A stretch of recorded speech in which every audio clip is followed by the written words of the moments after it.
할렐루야. 오늘도 말씀을 통해 저와 여러분이 귀한 진리를 발견하시고 주님이 예비하신 풍성한 축복을 받아 누리기를 주님의 이름으로 기원합니다. 오늘은 팔복 가운데의 두 번째인 애통하는 자가 받을 복이라는 주제로 함께 말씀을 나누고자 합니다. 지난 주일 우리 예수님은 8가지 복 가운데의 첫 번째 심령이 가난한 자는 복이 있나니 천국이 하늘나라가 그들의 것이며 라고 했습니다. 심령이 가난한 자는 다른 사람이 아니라 겸손한 사람을 의미한다고 했습니다. 다시 말하면 하나님의 은혜를 알고 살아가는 이가 심령이 가난한 자다. 그러한 자는 바로 천국, 미래에 우리가 죽어서 갈 그 천국만이 아니라 오늘 이 땅에 살아가는 동안 이곳에서 우리들이 주가 주시는 그 천국의 맛을 누리며 살아가는 그 복, 함께 은혜를 나누었습니다. 자, 오늘은 우리 예수님이 이제 두 번째 이어서 애통하는 자는 복이 있나니라고 이렇게 이제 말씀을 이루어가고 있습니다. 오늘 심령이 가난한 자나 애통하는 자는 따로따로 있는 것이 아니라 어찌 보면 여러분 애통할 수 있는 마음은 심령이 가난해야 여러분 또 애통할 줄 알 수 있다라는 것입니다. 자, 그럼 먼저 오늘 우리 예수님이 말씀하시는 애통한다라는 그 의미는 무엇인가요? 애통이란 말은 헬라어로 펜테오인데 본래는 죽은 사람을 생각하며 뭐 하는 것? 애곡하는 것. 이것이 펜테오, 애통이라는 의미입니다. 마치 여러분 심장을 막 꿰뚫듯 뼈가 꺾이듯 그리고 살을 애는 듯한 그러한 깊은 슬픔을 이야기할 때에 그것을 애통이라고 이야기를 하는 겁니다. 우리말로는 이 의미를 단장이라 하는 이 단어로 좀 설명을 할 수가 있을 것입니다. 이 단장이라고 하는 것은 끈을 단자에다가 창자 장자예요. 그러니까 창자가 뭐해졌다? 끊어졌다. 그런 의미예요.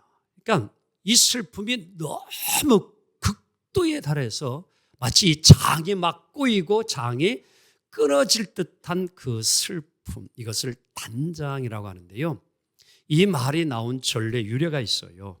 중국의 진나라 환원이 총나라를 이제 징벌하러 가는데 한 지역을 지나가는데 한 병사가 그만 원숭이 새끼 하나를 잡아가지고 그걸 같이 데리고 가니까 어미 원숭이가 그만 끝까지 자기 새끼를 보려고 따라옵니다.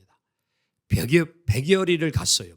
그런데 끝까지 따라오는 거예요. 어미 원숭이가.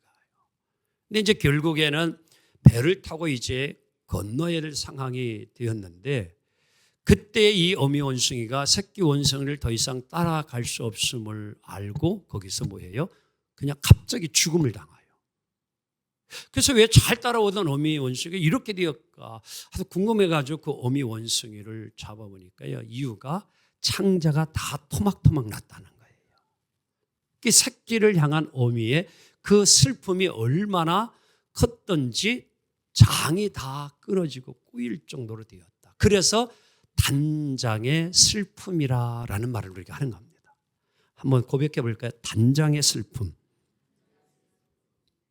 바로 오늘 본문의 애통이라고 하는 의미는 이처럼 말할 수 없는 정말 표현할 수 없는 큰 슬픔, 그것을 의미하고 있는데 창세기 37장을 보게 되었지만 우리가 잘 아는 야곱이라고 하는 인물이 나오는데 아들이 12이었죠.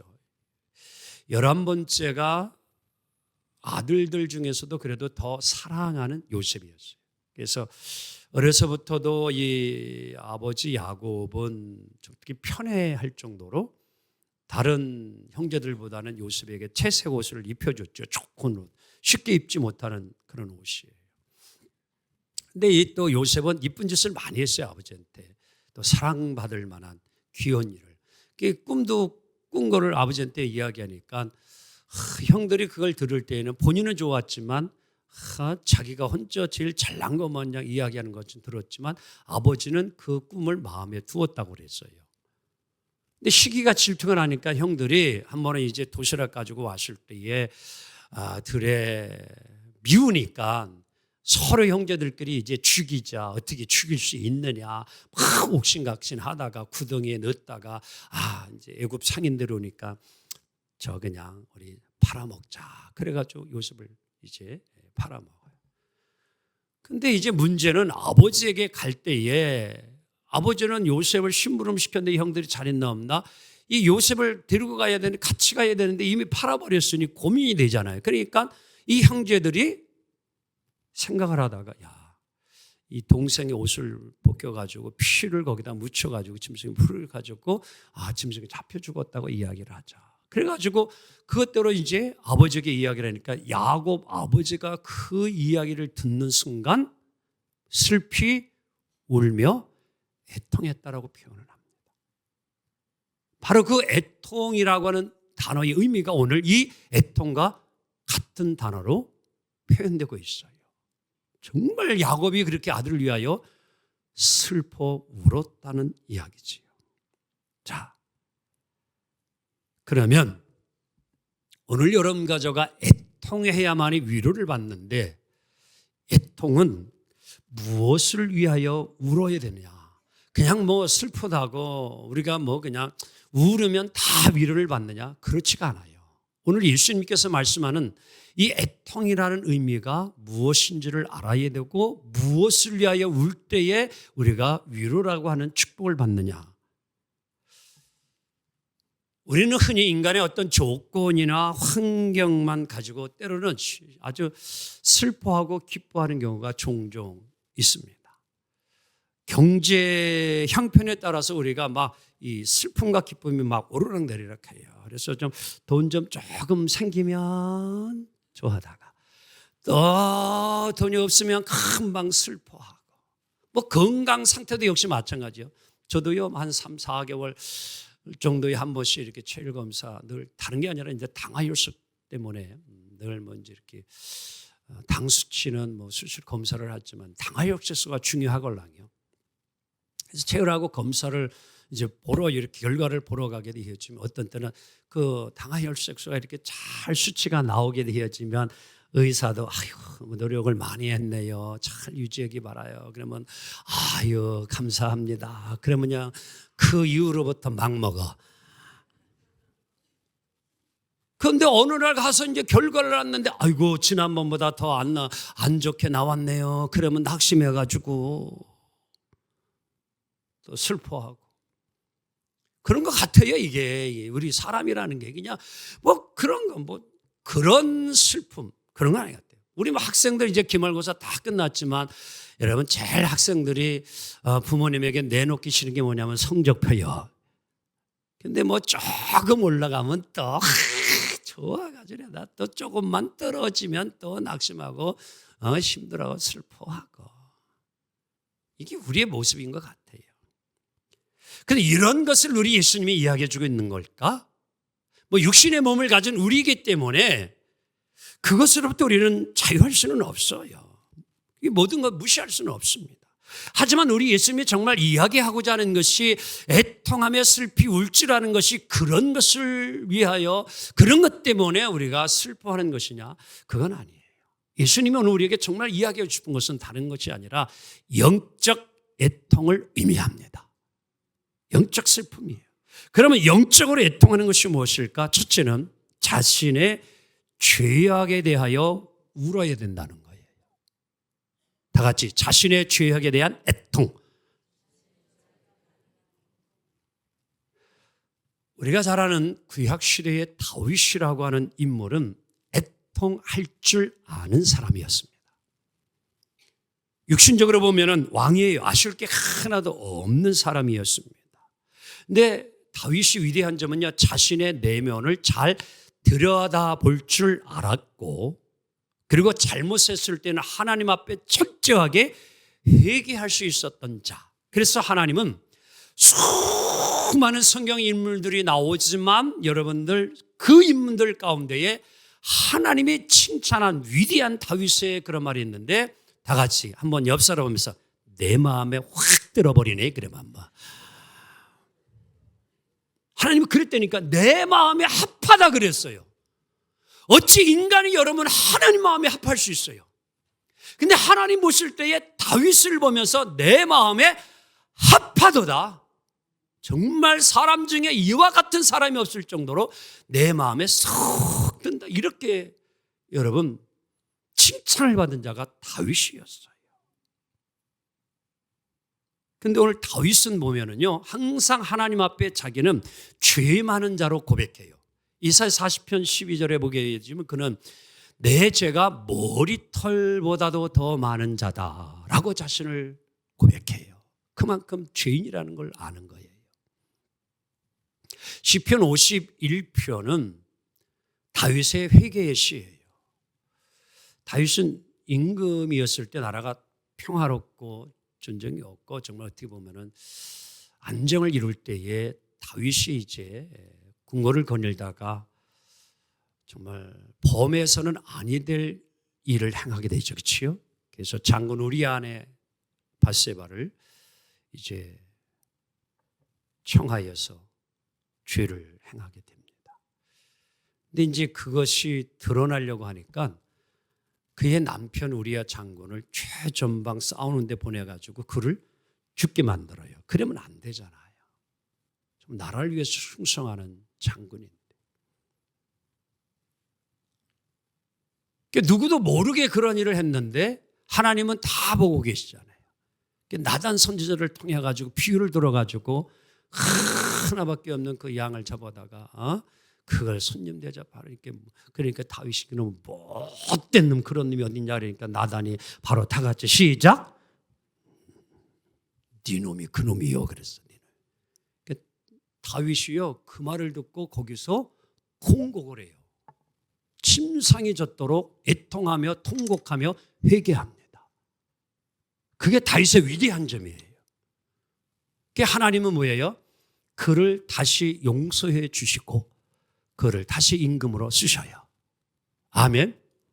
그리고 얼마나 다윗이 여러분들 철저하게 회개한 것을 나중에 보게 되어지면, 다윗이 나이가 들어 노인이 되어졌을 때에 신하들이 보니까 너무 기력이 없어가지고 이쁜 처녀들을 붙여줄 테니 기력을 회복하라고 했을 때 다윗이 이런 지하에 다 뭐해요? 거절합니다. 이게 다윗의 위대한 점이에요. 실은 오늘 다윗은요 임금의 왕이에요. 조선시대에 여러분들 우리가 잘 알고 있지만 왜 조선시대의 왕들은 부인 하나만 두면 되지 첩이 그렇게 많은지 몰라? 셀 수 없어가지고 서로 첩 간에 싸우고 다투고 권력을 누가 가지느냐, 세자 빚내가지고 이루만 할 수가 없어요. 뭐 그렇게 데리고 살아도 그걸 가지고 문제 삼지도 않았어요. 현직 여러분들 대통령은 뭐 어떨 것 같아요? 청와대에서 안가에서 여러분들 술자리를 하게 되어지면 그날 밤 어떻게 거룩하고 경건한 술자리가 될 것 같아요? 그렇지 않아요. 그냥 상상에 맡길게요, 여러분. 임금 왕 정도면요, 뭐 여자 하루 좀 즐겁게 보내는 거 이거 크게 문제되는 거 아니에요. 실은요, 어떻게 보면. 그냥 다 한번 따라해 볼래요? 다 그럴 수 있지. 요즘 뭐 장관 정도 되면 우리나라 고위 공무원 되면은 자녀들 뭐 유학 보내고 군대 안 보내는 거 이거는 뭐 그냥 다 그 정도 되면은 다 한번 다 같이 다 그럴 수 있는 거지. 그래요? 이게 오늘 우리 사회의 구조의 모습이에요.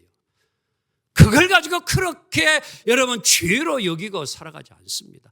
다윗 일어난 거 이건 뭐 크게 이렇게 문제 삼을 거야 아니에요. 어떻게 보면. 근데 오늘 다윗은요 철저하게 하나님 앞에 회개합니다. 자신의 죄악에 대하여 애통할 줄 아는 다윗. 그래서 하나님은 그를 다시 쓰셔야. 하지만 그의 앞에 사울왕은 하나님 앞에 죄사를 자기 마음대로 행하고 거룩함을 잃어버렸을 때에 하나님은 사울왕을 그 자리에서 내쫓습니다. 우리는 이것을 기억해야 돼요. 구약에 다윗이 있다면 신약에는 베드로가 있어요. 예수님의 제자 12이었죠. 자, 그러면 가룟 유다와 베드로 둘을 한번 생각해 봅시다. 가룟 유다하고 베드로가 인간적으로 놓고 보았을 때에 여러분 베드로가 가룟 유다보다 나면은 얼마나 나을 것 같아요. 인간적으로, 인격적으로 베드로요 대단한 혈기가 있는 자였습니다. 앞서기 좋아했던 자였고요, 베드로요. 혈기가 대단했고 성질이 아주 급했어요, 베드로요. 근데 왜 여러분 가룟 유다는 이제 버림을 받고 베드로는 다시 쓰임을 받았느냐? 이유가 있어요.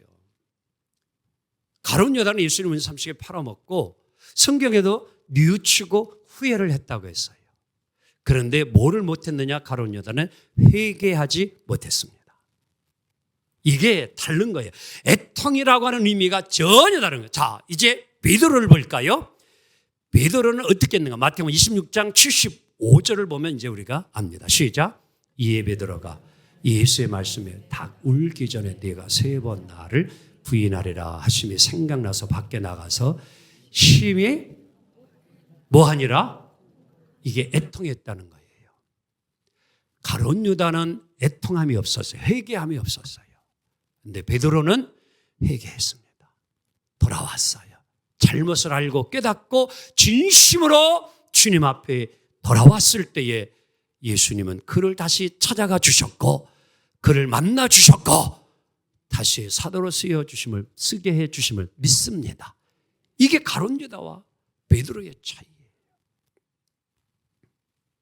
사랑하는 성도 여러분, 오늘 우리는 이 다윗이나 베드로의 이 애통이 무엇인지를 생각해 볼 필요가 있어요. 그래서 일찍이 스펄전 목사님 이런 말을 했습니다. 함께 읽어볼까요? 시작. 마른 눈으로 절대 천국에 들어갈 수 없다. 눈물은 하나님 보시기에 가장 아름다운 다이아몬드이다. 눈물이 가장 하나님 보시기에 거룩한 아름다운 다이아몬드다. 그렇습니다.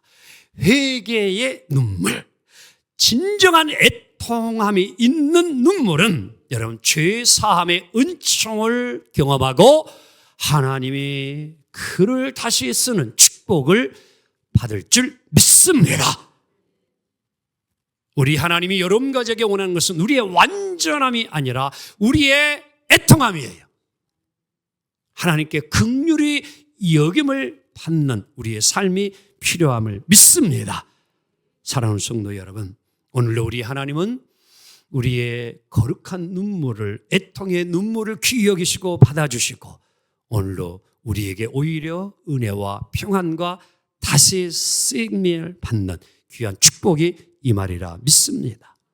또한 오늘 우리는 내 자신에 대하여 애통해야 할 뿐만 아니라 다음으로는 이웃과 사회 그리고 국가와 민족과 세계 열방을 인류를 위한 애통함이 있어야 합니다. 여러분과 제가 체험하는 하나님의 은혜는 내 안에서만 끝나고 머물러면 절대 안 됩니다. 우리의 받은 은혜는 여러분 세상을 향하여 이웃을 향하여 계속 흘러나가야 합니다.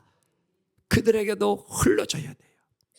우리 애통하는 마음도 역시 마찬가지예요. 나로만 끝나는 것이 아니라 이 애통함이 이웃을 향하여 함께 전달이 되어져야 합니다.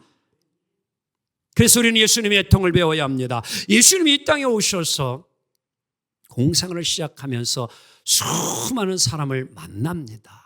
장래 행렬을 만나기도 합니다. 외롭고 고독한 이를 만나게 됩니다. 그리고 질병 중에 아파서 부르짖고 간절히 나를 고쳐달라고 하는 이런 모든 자들을 예수님이 만나게 되어지고 굶주리고 배고픈 자들을 만나게 되어집니다. 그런데 그때에 예수님 뭐예요? 그들의 그러한 애통하고 예수님을 찾고 찾고자 하는 그들을 지나치지 아니하시고 그들을 만나 주시고 배고픔을 채워주시고 병든 자는 고쳐주시고 장래 행렬까지도 멈추고 죽은 자를 살리시고 위로해 주신 예수님이심을 믿습니다. 예수님은요, 이 땅에서 3번 눈물을 흘리셨어요. 우리나라 대한민국도 남자는 눈물은 3번만 흘려야 된다는데 아니에요. 30번도 흘려야 되고 300번도 흘려야 돼요. 어느 때 눈물을 흘려야 될 때는 눈물을 흘려야 합니다. 근데 우리들은 싸나이가 무슨 눈물을 아니에요. 이상해지더라고요. 저도 원래 눈물이 없는데 나이가 먹으니까 눈물이 더 나와. 근데 반대가 됐어. 제 아내는 눈물은 안 흘려. 근데 제가 흘리고 있어. 가만히 보면은. 드라마를 보다가 너무 힘들고 어려운 장면을 보면 저는 혼자 눈물을 흘리는데 이렇게 옆 사람 보면 말똥말똥해. 호르몬이 바뀌는 것 같아요. 호르몬이 이게 여자는 남성화가 되고 남자는 여성화가 되어지는 것 같아요. 그래서 50만 넘으면 여자 한국의 아줌마는 무서워요. 40까지는 조금 괜찮은 것 같은데 50 넘으면 한국 아줌마는 무서워. 그 얘기 할 거 아닌데 우리 예수님이 3번을 울으셨어요. 3번을. 어느 때 울으셨느냐? 자, 첫째는 감람산에서 예루살렘을 내려다보면 뭐예요? 우셨어요. 왜 우셨냐면요, 예수님 십자가에 달린 걸 보고 바라보는 모든 이들이 막 슬퍼하면 막 우니까 예수님이 얘들아, 여러분이요, 나 이렇게 죽는 거 보고 슬퍼하지 말고 오늘 저 예루살렘에 예수 믿지 않고 죄악 때문에 구원받지 못할 그들을 위하여 울어라. 그들을 보며 우신 거예요. 예수님. 그들의 죄악과 잘못을 보시고 그들이 살아나야 되는데 그걸 보고 우시는 거예요. 또 나사로의 무덤의 앞에서 예수님이 우셨어요. 왜냐하면요, 그 동생 마리아 마르다가요, 이 오라비 나사로의 죽음을 보고 얼마나 정말 여러분 애통이라는 것이 뭐예요? 죽음 앞에서 흘리는 눈물이 애통이라고 그랬잖아요. 그러니까 예수님도 함께 그 마음을 알고 그 무덤 앞에서 막 울며 예수님이 감동을 받으셔서 나사로야 나와라 그러니까 살아서 나와서 할렐루야. 여러분, 이 불쌍히 여김이 있을 때, 예수님의 불쌍히 있을 때 기적이 일어나요. 저도요, 목회하면서 때로는 기도할 때요, 환자를 위해 병자를 기도할 때 제 마음이 같이 그 애통함이 함께 일어나서 저도 모르게 어떤 때는 막 성령을 통해서 막 눈물이 흘리게 되어져요. 그러면요, 그때는요 반드시 역사하더라고. 신기해요. 그건 경험이에요. 말로 표현할 수 없어요.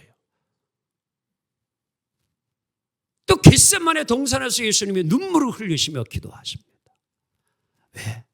내가 오늘 이 십자가에 이제 죽음을 앞두고 있는데 정말 사랑하는 제자들이 그리고 많은 사람들이 이제 나를 믿고 예수 믿고 구원받아야 하는데 우리 예수님은 인간의 죄와 그리고 운명을 알기에 이렇게 슬퍼할 줄 아는 거예요. 그뿐만 아니라 성경의 신앙의 위대한 인물들을 보면 자신이 살던 시대를 바라보며 민족을 바라보며 이웃을 바라보며 울었어요.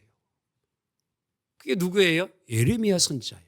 이는요 별명이 붙었어요. 다 같이 눈물의 선지자.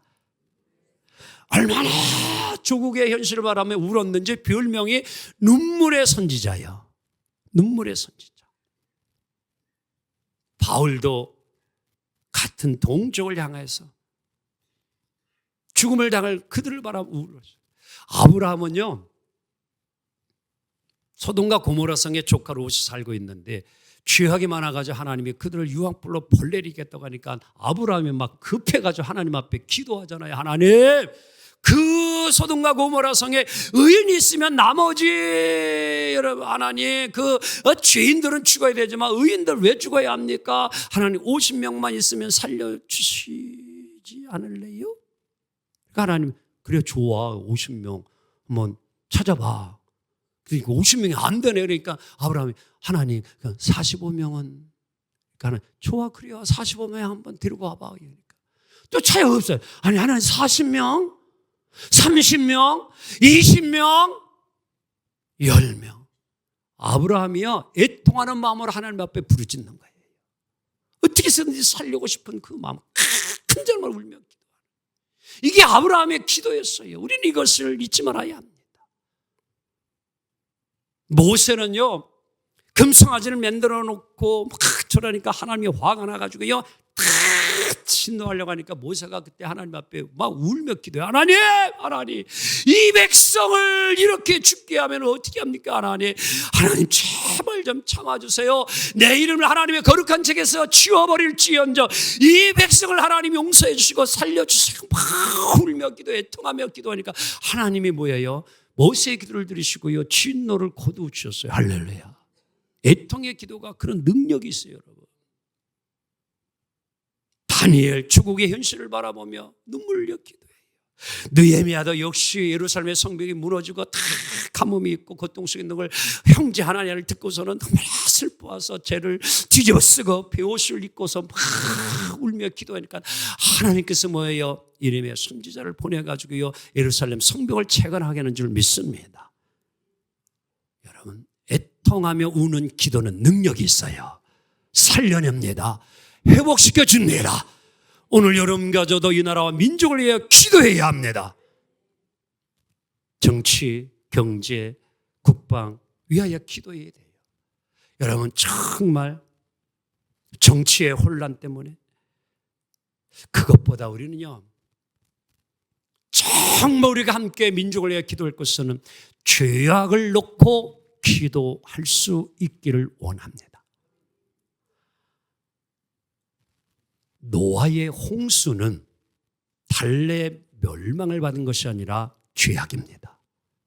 소돔과 고모라 성이 멸망받은 것 또한 죄악입니다.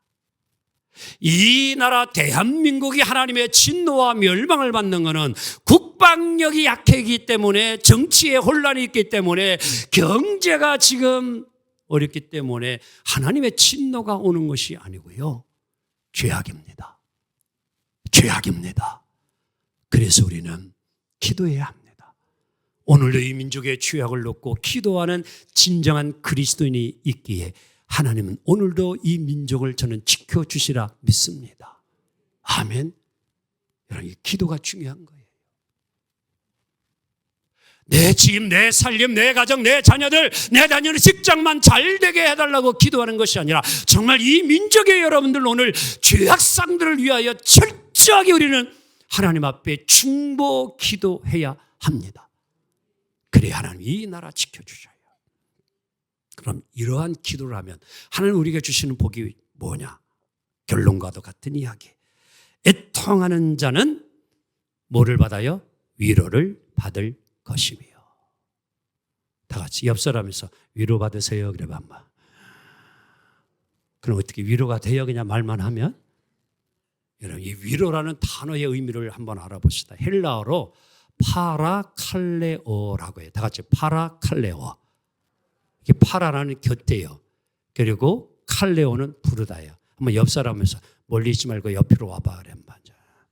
내 곁에 와주어 그래 봐. 우리 한번 옆 사람 악수해요. 다 같이 힘내세요. 그래요. 안아줄 수 있는 사람은 보듬어주면서 위로가 함께하기를 원합니다. 여러분, 중요한 거예요. 위로라는 말은요, 찾아가서 곁에 붙어서 위로를 하는 게 진정한 위로예요. 악수하려면 어떻게? 저하고 지금 우리 주권사님하고 악수하려면 돼요, 안 돼요? 그럼 어떻게 해야 돼요? 가서 장례식장에 가서 위로해 주는 거예요. 그냥 손 한번 잡아주는 거예요. 주님의 위로가 함께하기를 원합니다. 이게 코로나 이후로 계좌로 보내주면 끝이라는 장례 이거 어쩔 수 없이 그렇게 해야 되는 상황도 있지만 참된 위로는요, 찾아가 줘야 하는 거예요. 곁에 함께 있어줘야 이게 참된 위로라는 게 성경이 우리에게 말해주는 위로의 의미예요. 달래 위로가 받는 게 아니에요. 아픈 자가 이런 병원에 입원해 있지요. 찾아가서 뭐예요? 위로해 줘야 돼요. 곁으로 가줘야 돼요. 그게 위로예요. 아멘. 자, 이것을 잘 알고 있는 사도 바울이 고린도후서 1장 3절 6절까지. 자, 시간이 빨리 지나가는데 시작.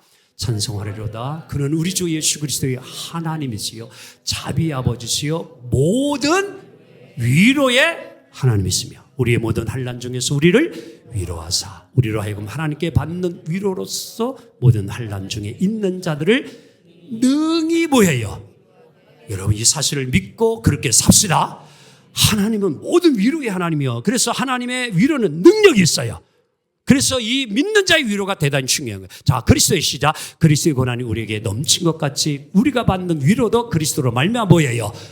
넘치는다. 우리가 환난 당하는 것도 너희가 위로와 구원을 받게 하려는 것이요. 우리가 위로를 받는 것도 너희가 위로를 받게 하려는 것이니 이 위로가 너희 속에 역사하여 우리가 받는 것 같은 고난을 너희도 뭐하게 하느니라? 견디게 하느니라. 다시 한번 힘내세요. 옆 사람 하면서 힘내세요. 이겨낼 수 있습니다. 이 한마디가 지금 환난과 고난과 어려움에 있는 자를 견뎌내게 하고 이겨내게 하는 겁니다. 질병이 있을지라도 그 정말 내 곁에 와서 위로해준 그 모습, 그 표현, 그 한마디가 내 질병을, 아픔을, 고통을, 통증을 이겨낼 수 있도록 힘을 주신다는 거예요. 그게 바로 오늘 말씀이에요. 시편 126편 5절 6절 함께 읽고 말씀을 마무리해 보고자 합니다. 시작. 기쁨으로 거두리로다. 울며 씨를 뿌리러 나가는 자는 반드시 기쁨으로 그 곡식단을 가지고 돌아오리로다. 아멘. 여러분 가족의 수고와 땀 흘림이 헛되지 아니하기를 원합니다. 사랑하는 우리 하늘송 가족 여러분, 우리는 혼돈의 시대를 살아갑니다. 도처에서 분쟁과 아우성이 들려옵니다. 때로는 한치의 양보도 없이 서로가 각자 더 많은 권리와 이익만을 갖겠다고 차지하겠다고 몸부림을 치며 다툼이 있습니다. 언제나 강한 자들은 약자들을 압제하려고 합니다. 학대하려고 합니다. 그래서 힘이 없는 자, 가지지 못한 자, 배우지 못한 자들이 눈물을 흘리는 세상입니다. 여러분, 우리 모두가 이와 같이 살아간다면, 내가 좀 힘이 있다고, 강하다고, 가진 것이 있다고, 배운 것이 있다고 해서 세상 사람들과 같이 똑같은 방법으로 살아간다면 우리 예수님은 오늘 탄식할 것입니다. 우리 예수님 말씀합니다. 애통하라. 애통하라. 이 마음 가지고 살아갈 때에 정말 이 사회가 더욱 위로가 있을 것이며 삶에 희망이 있고 기쁨이 있으리라 믿습니다. 오늘도 하나님의 위로를 받아 그 위로를 또한 함께 나누며 살아감으로 이 사회가 또 우리의 모든 삶이 더욱 복되의 길을 주님의 이름으로 축원합니다.